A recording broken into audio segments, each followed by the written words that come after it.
Sir నమస్తే అండి, మీ పేరు సార్? నా పేరు ఐకా కృష్ణ అండి. సార్ ఇప్పుడు చంద్రబాబు నాయుడు గారు ముఖ్యమంత్రి అయ్యారు. గత రెండు నెలల బట్టి చంద్రబాబు ముఖ్యమంత్రి హయాంలో మంచి పరిపాలన అందించారు. చంద్రబాబు గారి పరిపాలన ఈ 2 నెలలు ఎలా ఉంది? చాలా బాగుందండి. ఎందుకంటే వైఎస్ఆర్ పార్టీ వచ్చిన తర్వాత పేద ప్రజలందరూ కూడా ఎంత ఇబ్బంది పడ్డారో, వాళ్ళు ఎన్ని కష్టాలు పెట్టారో, పని లేకుండా ఇటు బిల్డింగ్ కార్మికులు కావచ్చు, లేకపోతే ఇంకోళ్ళు కావచ్చు చాలా ఇబ్బందులు పడ్డారు. మరి చంద్రబాబు నాయుడు గారు వచ్చిన తర్వాత ఆయన ఆలోచన విధానం కానీ ఆంధ్రప్రదేశ్ని ఒక రోల్ మోడల్ చేయాలనే ఉద్దేశంతో చాలా కష్టపడుతున్నారు. ఆయన రాత్రి లేదు పగలు లేదు, ఆయన కష్టం ఇంత అంతా కాదు. దాని ప్రజలందరూ కూడా చాలా హ్యాపీ ఫీల్ అవుతున్నారు, హర్షిస్తున్నారు. ఆయన మళ్ళీ ఉండి ఈ ఆంధ్రప్రదేశ్ని అత్యున్నత స్థానంలో నిలబెట్టాలని ప్రజలందరూ కోరుకుంటున్నారు.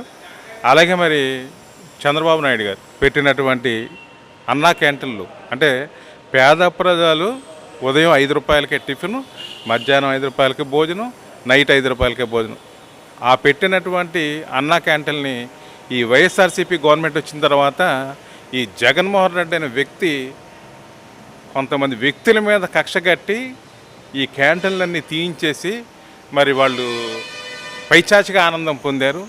మరి అటువంటి తరుణంలో మరి చంద్రబాబు నాయుడు గారు మళ్ళీ రావటం, మొన్న 100 క్యాంటీన్లు ఆగస్టు 15వ తారీఖున ఓపెన్ చేయటం, పేద ప్రజలందరూ కూడా చాలా ఆనందంగా ఉన్నారు.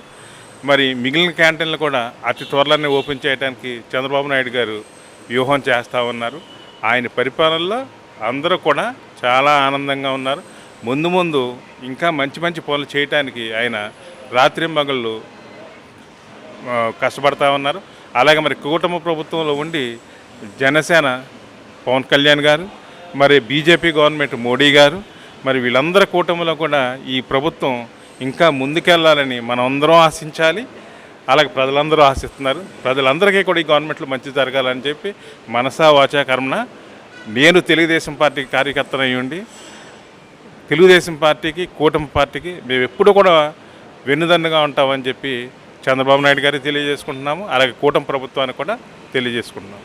ఇప్పుడు చంద్రబాబు నాయుడు గారు ముఖ్యమంత్రి, డిప్యూటీ సీఎం పవన్ కళ్యాణ్ గారు, వీళ్ళిద్దరి కలయికతో ఆంధ్ర రాష్ట్ర అభివృద్ధి కోసం, అలాగే అమరావతి రాజధాని నిర్మాణం కోసం 15,000 కోట్ల రూపాయల నిధులు తీసుకొచ్చారు.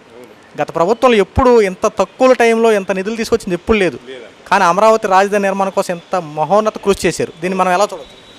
చాలా హ్యాపీగా ఆనందంగా చూడొచ్చండి. ఎందుకంటే ఈ వైఎస్ఆర్సీపీ పార్టీ వచ్చిన తర్వాత మరి చంద్రబాబు నాయుడు గారు కావచ్చు, అలాగే మోడీ గారు ఆ రోజున వచ్చి మరి దాని శంకుస్థాపనలో పాల్గొన్నారు. అదే జగన్మోహన్ రెడ్డి 30,000 ఎకరాలు చాలదు, ఇంకా కావాలి రాజధానికి, మేము దానికి సపోర్ట్ చేస్తామని చెప్పి ఆ రోజున అసెంబ్లీలో చెప్పిన వ్యక్తి గవర్నమెంట్ రాగానే ప్రతిపక్షంలో ఉండే వ్యక్తి సీఎం ఎప్పుడైతే అయ్యాడో కక్షగట్టి అమరావతిని నాశనం చేయాలని, అమరావతి రైతులను నాశనం చేయాలని చంద్రబాబు నాయుడు గారి కళలు ఏవైతే ఉన్నాయో అట్లన్నింటిని ఒమ్ము చేసి మూడు రాజధానులు అనేటువంటి దాన్ని తీసుకొని వచ్చి అటు వైజాగ్లో రిషికొండ బీచ్ ఉంది, రిషికొండ, మరి అది ఎంత దారుణంగా చేశారండి. చేసి మరి అంతగా ఇంకోటి ఏంటంటే అది ఆ అట్మాస్ఫియర్ని నాశనం చేయటం సృష్టికి విరుద్ధం కదండి అది. మరి ఆయన మరి టాయిలెట్స్ కానీ టాయిలెట్స్ 25 లక్షల రూపాయలు ఆయన ఉపయోగించి టాయిలెట్ కట్టుకున్నాడంటే మరి ప్రజల మీద ఎంత అభిమానం ఉందో వీళ్ళకి, ఈ గవర్నమెంట్కి. ఇవన్నీ కూడా ప్రజలు చూస్తూ ఉన్నారు. దీన్ని బట్టి ఏంటంటే రాబోయే ఏ రోజుల్లో కూడా వైఎస్ఆర్సీపీ పార్టీ అనేది కనపడదు, అతి త్వరలో కనుమరుగైపోయే పరిస్థితి ఉంది.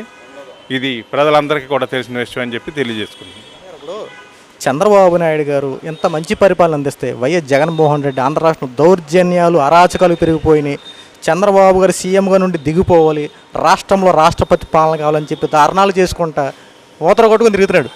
దీన్ని బట్టి మనం ఏం మాట్లాడాలి? దీని గురించి ఏమీ లేదండి. వీళ్ళు మనుగడ అయితే పూర్తిగా నాశనం అయిపోయింది. పార్టీ ఇక మనుగడలో ఉండదనేటువంటిది జగన్మోహన్ రెడ్డి గారికి అర్థమైపోయింది.